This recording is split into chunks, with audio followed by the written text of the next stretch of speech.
Happy Diwali, સાલ મુબારક, નવા વર્ષની સૌ કોઈને શુભકામનાઓ. બરાબર છે છોકરાઓ, વેકેશન આપણું પૂરું થઈ ગયું છે. હવે થોડોક ઉત્સાહ પણ વધી ગયો હોવો જોઈએ. બરાબર છે. અત્યારના જે માહોલ છે, સ્કૂલો ક્યારે ખુલે, ક્યારે બધું રેગ્યુલર થાય, એ હજી થોડુંક અનસર્ટેન થતું હોય એવું લાગે છે. તો એવા સમયમાં હું એક બે સજેશન આપવા માગું છું કે તમે લોકો જે સન્ડેઝ મળે છે તમને, એને વીક ઓફ હવે ગણવાને બદલે તમારી આગળના ચેપ્ટરની પૂર્વ તૈયારીઓ એમાં શરૂ કરી દો. મતલબ કે રિવિઝન સ્ટાર્ટ કરી દો. આગળના જેટલા પણ ટૉપિક છે, જેટલા અગત્યના ટૉપિક છે, એ બધાને રિવાઇઝ કરો.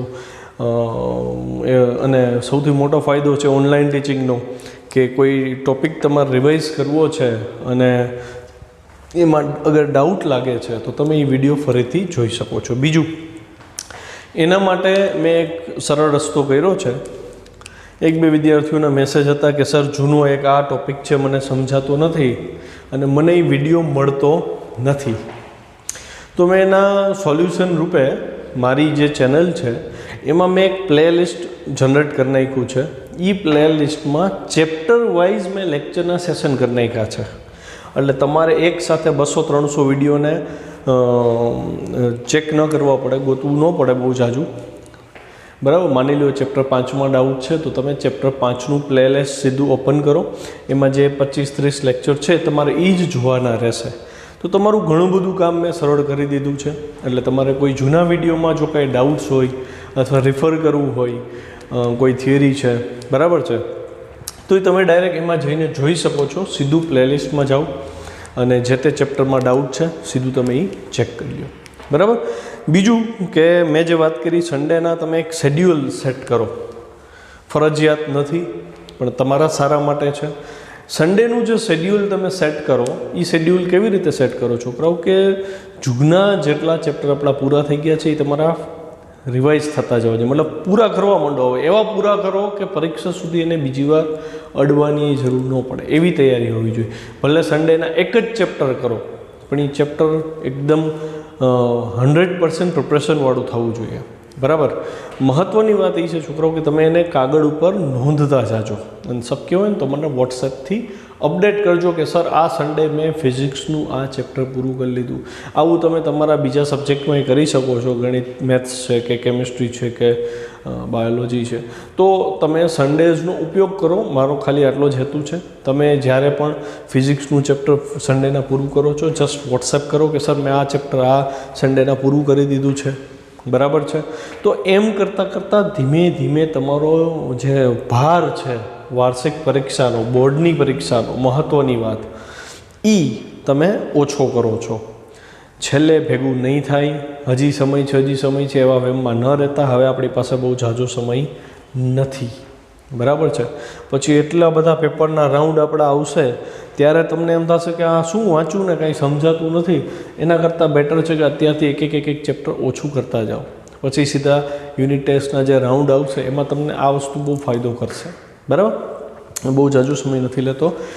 આપણે સ્વાધ્યાય તરફ આગળ વધીએ. દાખલા નંબર 11 સ્વાધ્યાયમાં રકમ છે કે એક તારામાં હાઇડ્રોજન દ્વારા ઉત્સર્જિત 6563 એંગસ્ટ્રોમની H આલ્ફા રેખા 15 એંગસ્ટ્રોમ જેટલી રેડ શિફ્ટ થયેલી જણાય છે.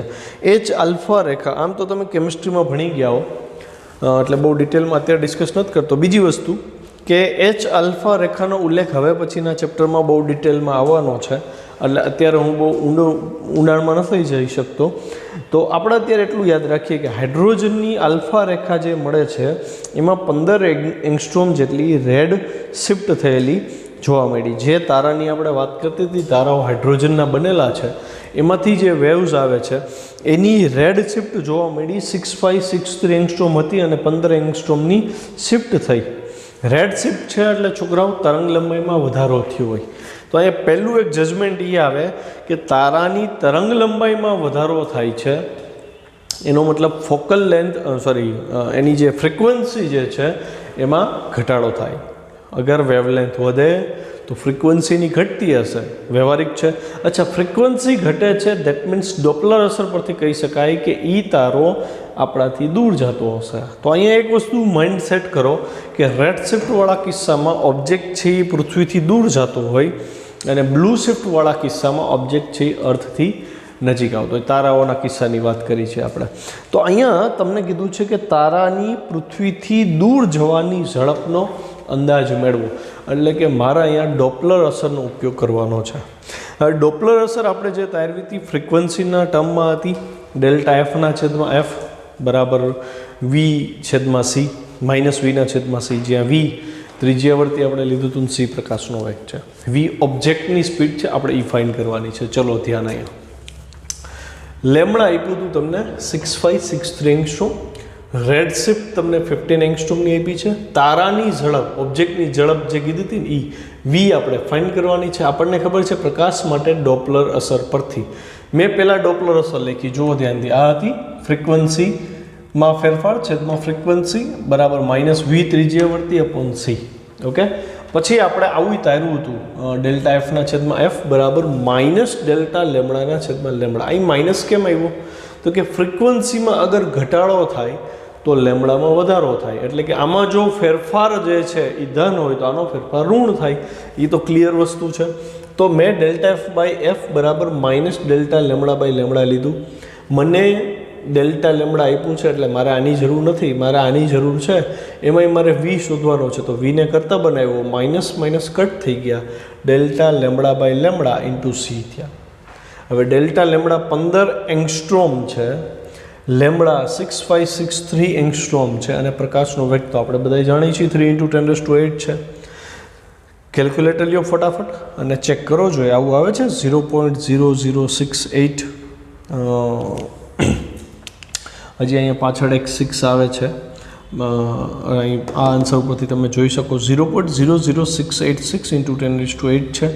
અને આને સાદુરૂપ આપતા મતલબ તમે પોઈન્ટને 3 સ્ટેપ જમણી બાજુ ખસાડ્યું તો 6.86 × 10⁵ મીટર પ્રતિ સેકન્ડ જવાબ આવ્યો. તો આટલી સ્પીડથી તારો પૃથ્વીથી દૂર તરફ જતો હશે. ઓકે, અને હવે દાખલા નંબર 10.12 રકમ જો. કર્ણવાદ એ પ્રકાશની માધ્યમ ધારો કે પાણીમાં ઝડપ શૂન્યાવકાશમાં પ્રકાશની ઝડપ કરતાં વધારે હોવાનું અનુમાન કેવી રીતે કરે છે તે સમજાવો. શું પ્રાયોગિક રીતે પાણીમાં મપાયેલ પ્રકાશની ઝડપ આ અનુમાનની પુષ્ટિ કરે છે? અને જો ના તો પ્રકાશ માટે બીજું કયું માનસચિત્ર એ પ્રયોગ સાથે સુસંગતતા ધરાવે છે? જો ક્વેશ્ચનની જે લેંગ્વેજ છે એટલી હેવી ગુજરાતી યુઝ કરી છે ને કે રકમ વાંચીને આપણને ડર લાગી જાય કે આપણાથી થવાનો નથી, પણ રકમ સાવ ઇઝી છે. રકમ શું છે આપણે આપણી ભાષામાં ચર્ચા કરીએ શુદ્ધ કાઠિયાવાડીમાં કે કણવાદની જે થિયરી આપણે ભણ્યા હતા એમાં કણવાદ પ્રમાણે આપણે એવી ચર્ચા કરી હતી કે ઘટ માધ્યમમાં પ્રકાશનો વેગ વધી જાય છે. બરાબર, તો તમને કીધું છે સાબિત કરો કણવાદ પ્રમાણે કેમ વેગ વધી જતો હતો. મતલબ કણવાદમાં એવી શું ગણતરી કરી હતી કે જેથી પાણીમાં એટલે કે ઘટ માધ્યમમાં પ્રકાશ દાખલ થાય તો એનો વેગ વધે છે. અને પછી કીધું છે શું પ્રાયોગિક રીતે આ શક્ય છે? તો પ્રાયોગિક રીતે આપણે કહેશું કે ભાઈ ના એવું નથી, પ્રાયોગિક રીતે ઘટ માધ્યમમાં પ્રકાશનો વેગ ઘટે છે. તો તમને કહે છે કે ભાઈ કઈ વાસ્તવિકતા આની સાથે બંધ બેસતી આવે છે? તો આપણે એમાં હાઇગેન્સના સિદ્ધાંતની મદદ લેશું કે ભાઈ હાઇગેન્સે જે કીધું એની એરે પ્રાયોગિક રીતે બંધ બેસતું આવે છે, કણવાદ એમાં ખોટો પડે છે. તો કણવાદની જે ગણતરી હતી આપણને એવો સવાલ ત્યારે થયો હોય કે ભાઈ કણવાદમાં એવી રીતે કેવી રીતે સાબિત કરી દીધું હશે કે ઘટ માધ્યમમાં પ્રકાશનું કિરણ છે એની સ્પીડ વધે છે? તો આપણે એની સાબિતી જોઈએ. બરાબર, આ સાબિતી એવી છે જે સાચી નથી અને આપણે સાબિત કરી છે કે એ લોકોએ આવું વિચાર્યું હતું. એટલે ક્યાંય આનો ભૂલે ચૂકે ઉપયોગ ન કરતા. સૂત્રોમાં કે એમસીક્યુમાં, સૂત્રો કે એમસીક્યુમાં આપણે હાઇગેન્સને જ ફોલો કરશું. ઓકે, ચલો. કર્ણવાદ શું કહે છે એ સમજો. કર્ણવાદ અનુસાર ધારો કે આ હવાનું માધ્યમ છે, આ પાણીનું માધ્યમ છે, બેને અલગ પાડતી સપાટી AB છે. કર્ણવાદમાં એમ કહે છે કે પ્રકાશ કર્ણનો બનેલો છે. તો એ કર્ણો જ્યારે અહીંયા આવે આ દિશામાં ત્યારે હવામાં વેગ v1 છે, ત્યારે આ આપાત કોણ છે છોકરા? જો અહીંયા લંબ દોરું તો આ ખૂણો I થાય, તો આ ઘટક v1 cos I થાય. પણ મારે આની જરૂર નથી એટલે મેં એ દર્શાવ્યો નથી. જેમ આ v1 cos I થાય એમ એક ઘટક આ છે v1 sin I થાય. ખ્યાલ આવ્યો? આ તો સમજાય ને, વેગના બે ઘટક આવે. તો મેં એક આ ઘટક ધ્યાનમાં લીધું. ક્યારે? આપાત થયા પહેલાંની વાત છે. જેવું અહીંયા આપાત થયું તો કણવાદ એમ કહે છે કે ન્યૂટનના નિયમ પ્રમાણે પ્રકાશના કણોને આની સાથે એટ્રેક્શન થશે, આકર્ષણ લાગશે. એ આકર્ષણ પ્રકાશના કણોને લંબરૂપે નીચે તરફ લાગે છે. એટલે આનો વેગનો આ જે ઘટક છે, આ ઘટક એને નીચે તરફ બળ લાગે કણને, એટલે આના વેગમાં વધારો થાય. અને સમક્ષિતિજ દિશામાં કોઈ બળ લાગતું નથી, એટલે આમાં કોઈ વધારો થતો નથી. એટલે કે વક્રીભવન પછી જે V2 આપણને મળે છે એ V2ના બે ઘટકમાં આ જે ઘટક મળશે, આ V2 cos r થશે, એમાં વધારો જોવા મળે છે. આવું કણવાદ કહે છે. આમાં વધારો જોવા મળે છે જ્યારે આ ઘટકમાં કોઈ ફરક પડતો નથી. મતલબ કે તમારે આ ઘટક અને આ ઘટકની લંબાઈ સમાન દોરવી પડે. કેમ આમાં ફરક નથી પડતો? તો કે બળ તો લંબરૂપે લાગે છે, એટલે એ વેગના આ શિરોલંબ ઘટકને અસર કરશે, જ્યારે હોરિઝોન્ટલ એટલે કે સમક્ષિતિજ ઘટકને કોઈ અસર કરતું નથી. એટલે કે કર્ણવાદ અનુસાર વક્રીભવન બાદ પણ જે સ્પર્શીય ઘટક છે વેગનો, એમાં કોઈ ફરક પડ્યો નહીં. આ બેના મૂલ્ય સરખા થયા. પણ જીઓમેટ્રી પરથી આ વક્રીભૂત કોણ r છે અને આ આપણે V2 cos r કીધો તો આ V2 sin r થઈ.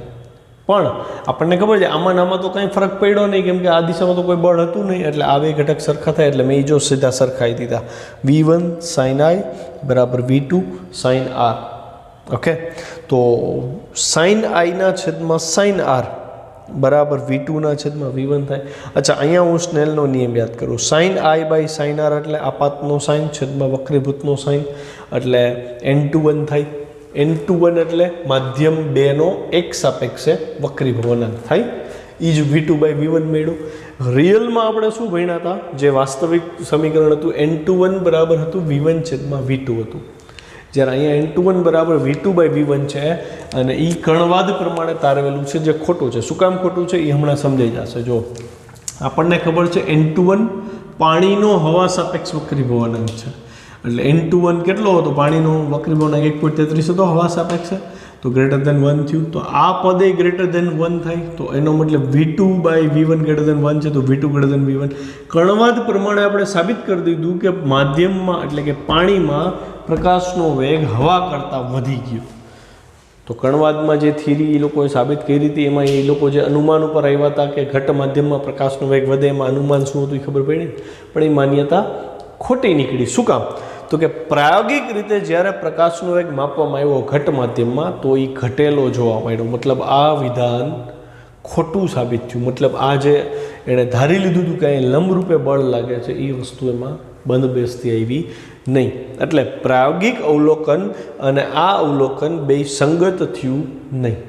તો સવાલ એ પૂછ્યો હતો કે ભાઈ તો કઈ થિયરી એની એને સંગત થાય છે આ વિધાન સાથે, કે ભાઈ વેગ છે V2 એ નાનો થાય? તો કે હાઇગેન્સનો જે સિદ્ધાંત છે એ પ્રાયોગિક અવલોકન સાથે સુસંગત થાય છે. કે સ્વાધ્યાયનો 13મો દાખલો.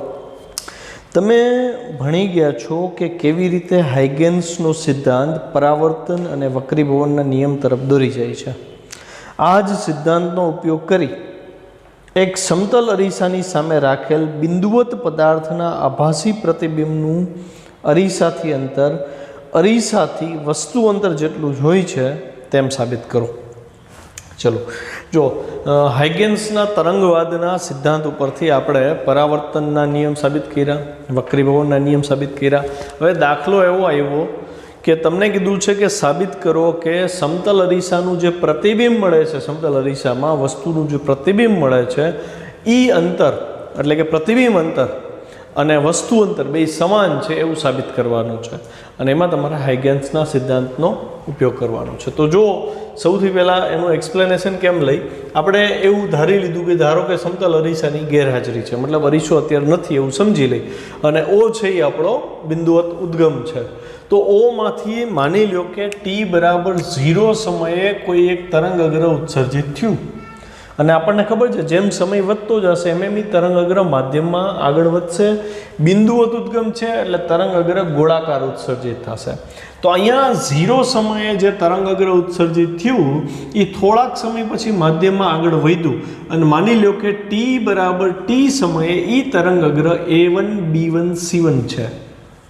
ટી સમય મળ્યું. હજી થોડોક સમય પસાર થાય તો તરંગ અગ્ર જે છે એ માધ્યમમાં ધીમે ધીમે આગળ વધતું જાય. તો મેં એવું કીધું કે ચલો t બરાબર 2t સમયે, અને હું ટી ડેશ કહી દઉં, ટી ડેશ બરાબર 2t સમયે ઈ તરંગ અગ્ર માધ્યમમાં આગળ પ્રસરણ પામીને ક્યાં પહોંચ્યું?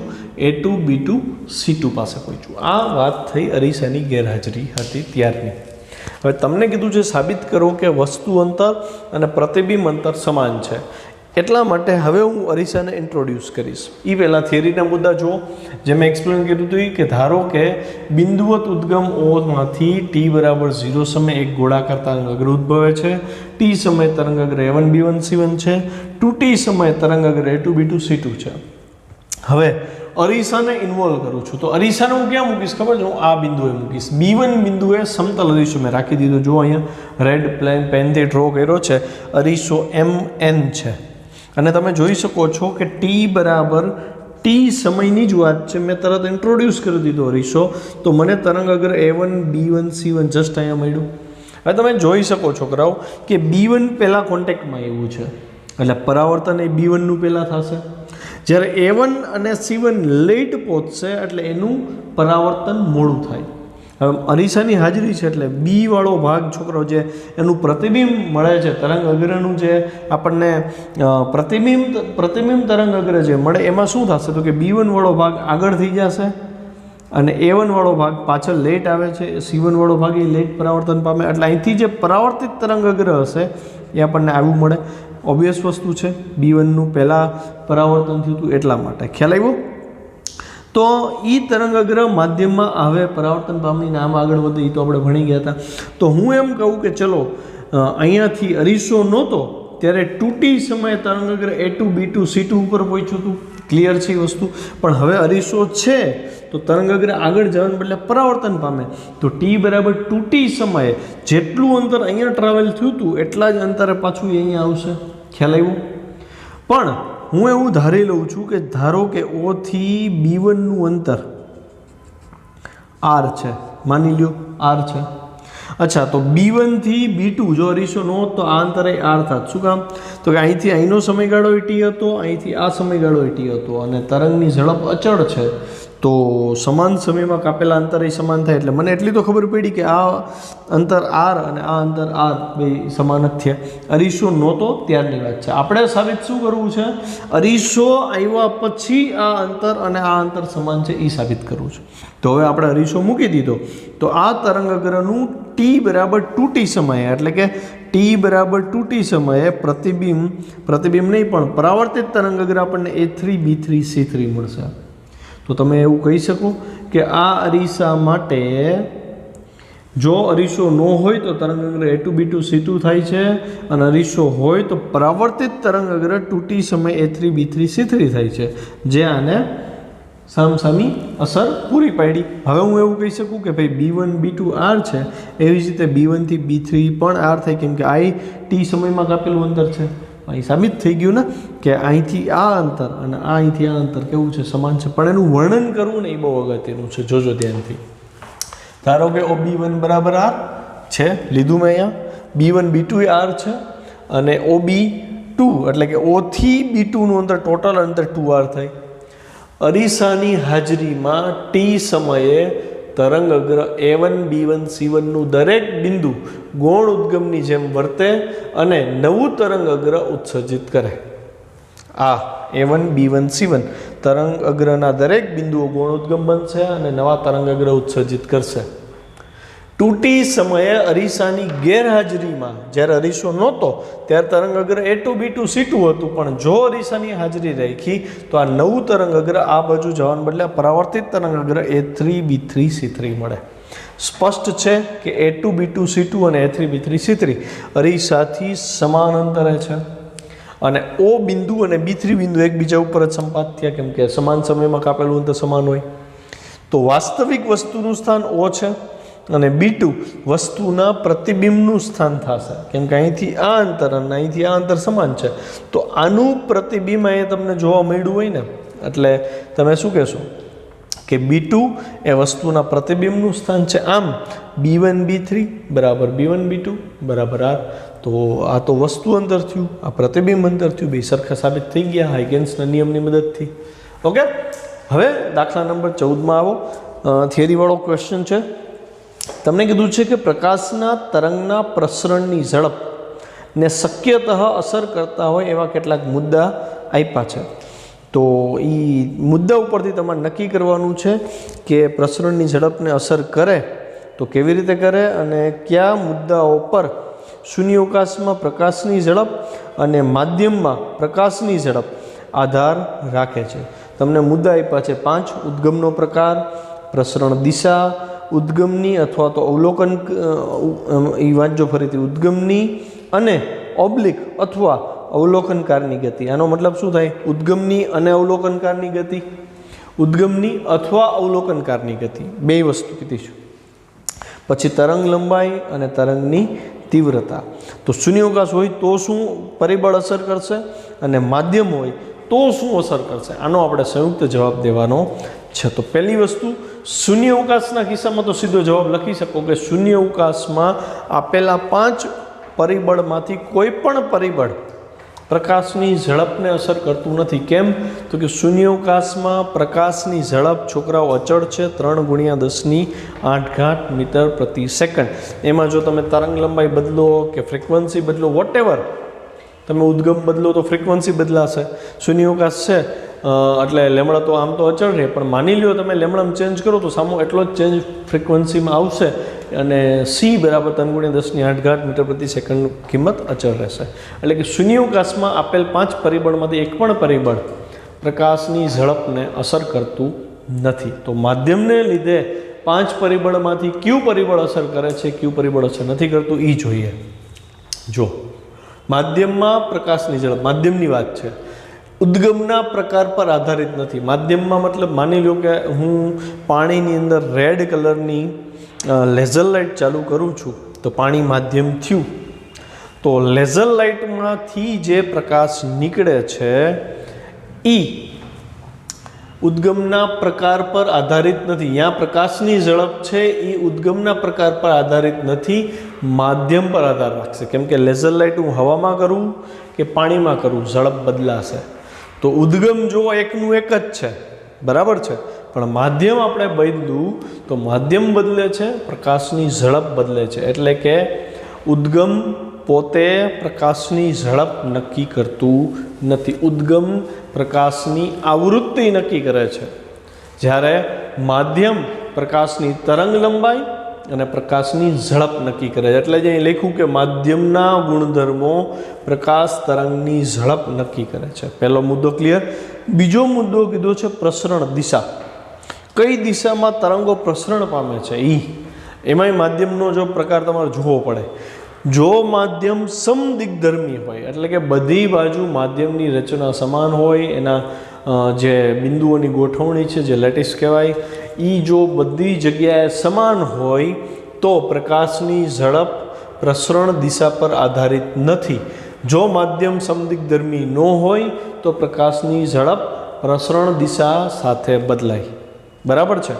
પછી ત્રીજું કીધું છે ઉદ્ગમની અને અથવા અવલોકનકારની ગતિ. જો માધ્યમની સાપેક્ષ ઉદ્ગમની ગતિથી સ્વતંત્ર હોય, કોણ સ્વતંત્ર હોય તો એડ કરજો, પ્રકાશની ઝડપ. અહીંયા નહીં, અહીંયા માધ્યમની સાપેક્ષ ઉદ્ગમની ગતિથી પ્રકાશની ઝડપ સ્વતંત્ર હોય છે. કેવી રીતે? એનું ઉદાહરણ તમને આપીશ. જો માધ્યમની અંદર અગર ઉદ્ગમ પોતે ગતિ કરતું હોય તો ઉદ્ગમનો વેગ પ્રકાશને મળતો નથી. આનું તમને સરસ ઉદાહરણ આપું.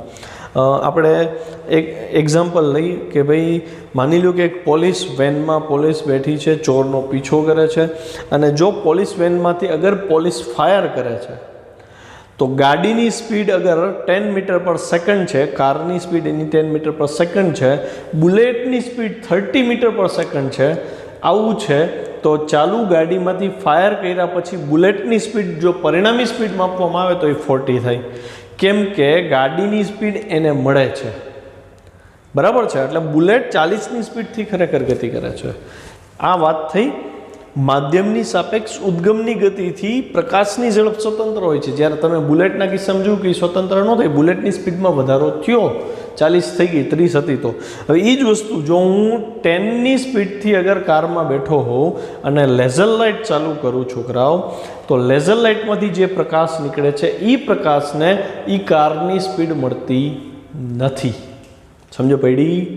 મતલબ કે માની લો કે તમે એક એવી કાલ્પનિક ટ્રેનમાં બેઠા છો કે જે ટ્રેનની સ્પીડ પ્રકાશની ઝડપ જેટલી છે, 3 × 10⁸ મીટર પર સેકન્ડની સ્પીડથી ટ્રેન જાય છે.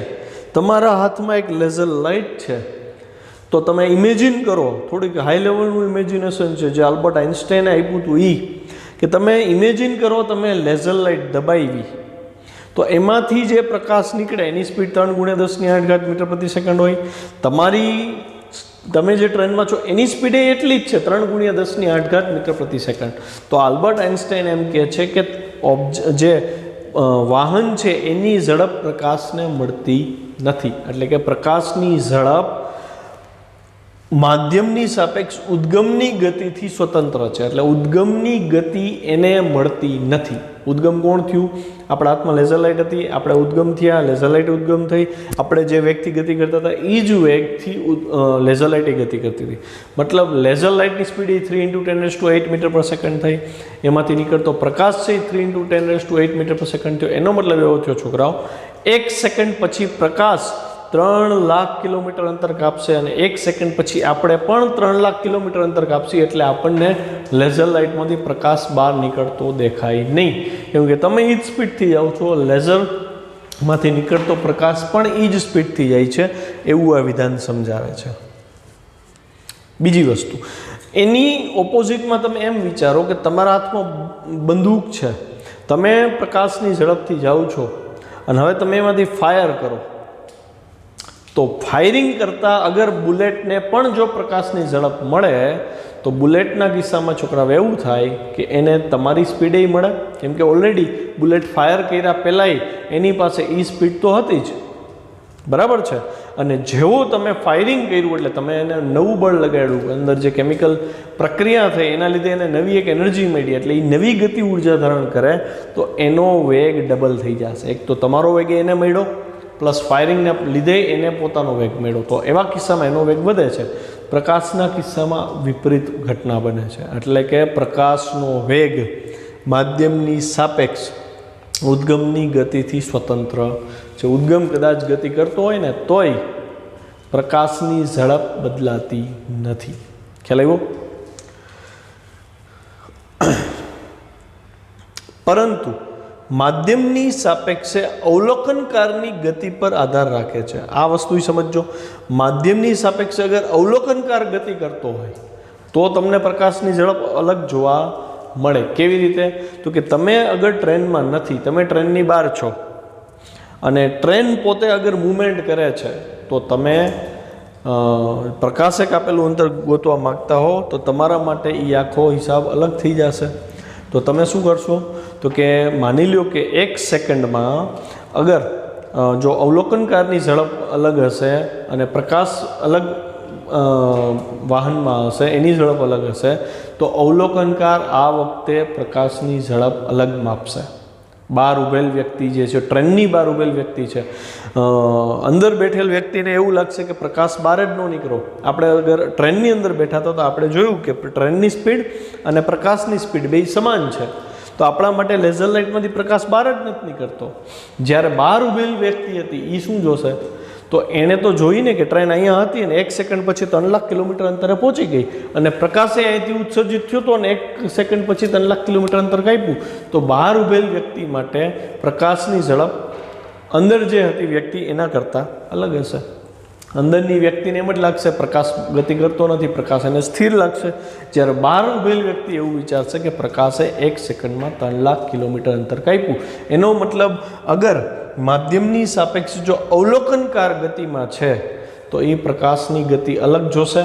જો ઉદ્ગમ ગતિમાં હશે તો એનાથી પ્રકાશને ગતિને કોઈ ફરક પડતો નથી. ઓકે. અને પછી ચોથો કિસ્સો છે તરંગ લંબાઈ. તો માધ્યમમાં આપણને ખબર છે માધ્યમ બદલે એમ તરંગ લંબાઈ બદલે છે. જો તરંગ લંબાઈ વધારે હોય તો પ્રકાશની ઝડપ વધુ હોય, અને જો તરંગ લંબાઈ ઓછી હોય તો પ્રકાશની ઝડપ ઓછી હોય. મતલબ કે ઘટ માધ્યમમાં દાખલ થાય તો આપણને ખબર છે તરંગ લંબાઈ નાની થઈ જાય એટલે વેગે ઘટી જાય. પાતળા માધ્યમમાં દાખલ થાય તો તરંગ લંબાઈ વધે અને વેગ પણ વધે. અને છેલ્લો મુદ્દો તરંગની તીવ્રતા. તો શૂન્યાવકાશમાં પ્રકાશની ઝડપ પ્રકાશની તીવ્રતાથી સ્વતંત્ર છે, માધ્યમમાં નહીં. આ યાદ રાખજો. પ્રકાશની તીવ્રતા પ્રકાશની ઝડપ એ બે એકબીજાથી સ્વતંત્ર થાય. ક્યાં? શૂન્યાવકાશમાં, માધ્યમમાં નહીં. માધ્યમના પ્રમાણે તીવ્રતા અને ઝડપ ઉપર અસર આવશે. દાખલા નંબર 10.15. રકમ એમ છે કે ધ્વનિ તરંગ માટે બે પરિસ્થિતિ વિચારો. એક તો ઉદ્ગમ સ્થિર હોય અને અવલોકનકાર ગતિમાં છે, બીજું ઉદ્ગમ ગતિમાં છે અને અવલોકનકાર સ્થિર છે. તો આ માટે આવૃત્તિના ફેરફાર એટલે કે જે શિફ્ટ જોવા મળી હતી ને એનું સૂત્ર થોડુંક અલગ પડે છે. પરંતુ શૂન્યાવકાશમાં પ્રકાશ તરંગો માટે આ બંને પરિસ્થિતિમાં ડોપલર અસર માટેના સૂત્રો એક સમાન જ માલુમ પડે છે. આવું શા માટે થાય એ સમજાવો. અને પ્રકાશ જ્યારે માધ્યમમાં ગતિ કરે તો શું થાય અને શું સૂત્ર સમાન રહેશે એની ચર્ચા કરો.